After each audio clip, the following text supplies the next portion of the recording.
السلام علیکم دوستوں، the message media YouTube channel پر روزانہ رات 8 بجے چلنے والے موٹیویشنل اسٹوریز کے پروگرام میں آپ کا استقبال ہے۔ ہمیشہ کی طرح آج بھی ایک بہت ہی اہم واقعہ لے کر آپ کی خدمت میں حاضر ہوا ہوں، پورا سننا ضرور۔ بنی اسرائیل کے 3 آدمی اکٹھا سفر کر رہے تھے کہ اچانک موسلا دھار بارش شروع ہو گئی۔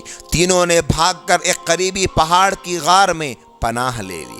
اسی دوران ایک چٹان اوپر سے گری جس سے غار کا منہ بند ہو گیا۔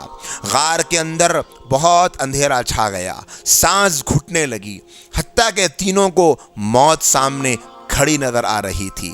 انہوں نے مشورہ کیا کیوں نہ بارگاہ الہی میں اپنے اپنے نیک اعمال کا وسیلہ پیش کیا جائے۔ چنانچہ ان میں سے ایک نے کہا، اے پروردگار عالم، تو جانتا ہے کہ میرے والدین بوڑھے تھے۔ میں سارا دن بکریاں چراتا تھا اور شام کو گھر واپس آ کر ان بکریوں کا دودھ اپنے والدین کو پلاتا تھا۔ ایک دن گھر واپس آنے میں تاخیر ہو گئی تو میں نے دیکھا کہ والدین سو چکے ہیں۔ اے اللہ، میں دودھ کا پیالہ ہاتھ میں لے کر انتظار کرتا رہا کہ جب ان کی آنکھ کھلی تو دودھ پیش کروں گا۔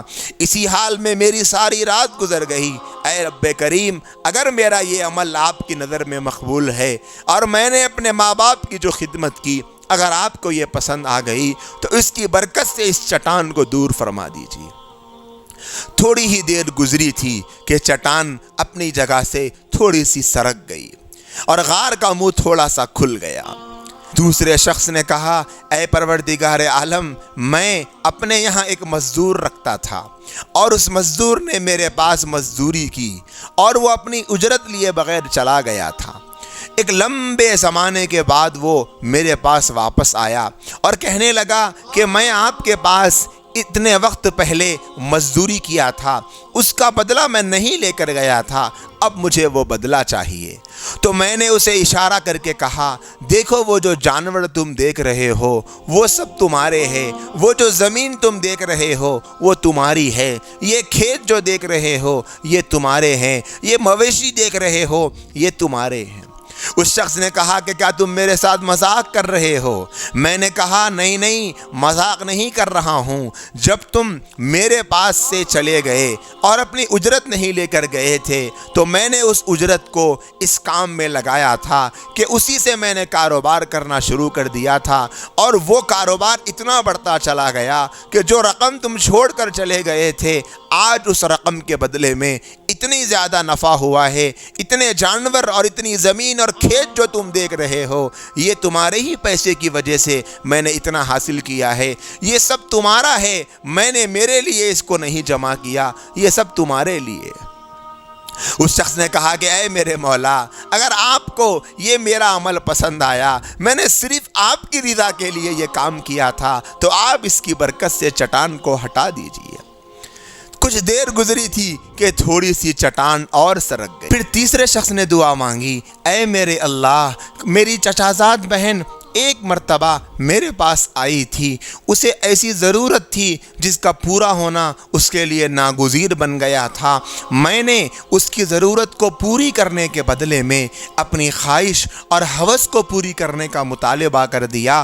وہ نہیں چاہ رہی تھی کہ میں اس طرح کا کوئی غلط کام اس کے ساتھ کروں، لیکن میں نے کہا کہ اگر تمہیں اپنا کام پورا کروانا ہے تو تمہیں میرے ساتھ وہ تعلق جوڑنا پڑے گا جو شادی کے بعد میاں بیوی کے درمیان میں ہوا کرتا ہے۔ تو میری بہن مجبور ہو کر تیار ہو گئی، اور جب ایسا وقت آ گیا تھا کہ میں اس سے اپنی خواہش پوری کر سکتا تھا تو اس وقت میری بہن نے مجھے کہا، اتق اللہ، اللہ سے ڈرو۔ یقیناً میں چاہتا تو اس وقت میں اپنے دل کی خواہش پوری کر کے اس کے ساتھ گناہ کر لیتا، لیکن میرے مولا، میں نے بس آپ کے ڈر سے، آپ کے دیکھنے کے استحضار سے گناہ کا ملا ہوا موقع میں نے چھوڑ دیا اور میں نے اسے بھیج دیا۔ میں نے کوئی گناہ نہیں کیا۔ اگر آپ کو میری یہ ادا پسند آ گئی، اگر اس نیکی کو آپ نے قبول کر لیا تو آپ میری مدد فرما دیجئے۔ تو روایات میں آتا ہے بقیہ جو چٹان تھی وہ ساری کی ساری ہٹ گئی اور ان لوگوں کو جانے کے لیے راستہ مل گیا۔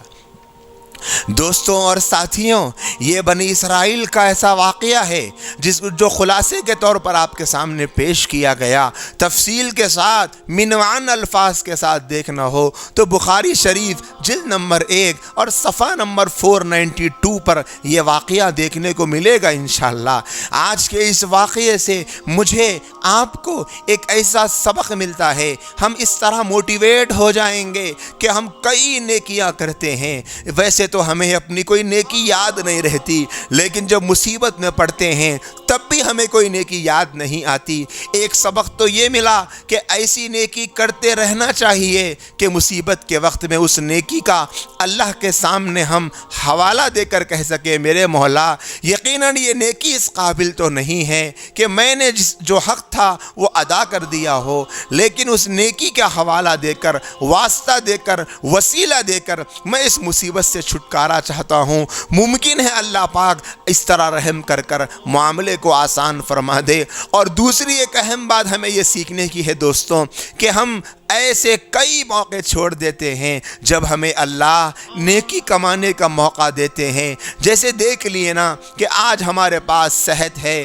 تندرستی ہے، وقت ہے، موقع ہے، فرصت ہے، سب کچھ ہے، چاہے تو بڑی بڑی نیکیاں کر سکتے ہیں، چاہے تو ایک لمبے وقت تک قرآن پڑھ سکتے ہیں، چاہے تو نماز پڑھ سکتے ہیں، چاہے تو اللہ کا ذکر کر سکتے ہیں، اگر چاہے تو کسی غریب کی مدد کر سکتے ہیں، کسی مجبور کا سہارا بن سکتے ہیں، کسی بے آسرے کا آسرا بن سکتے ہیں، کسی پریشان حال کی پریشانی دور کر سکتے ہیں۔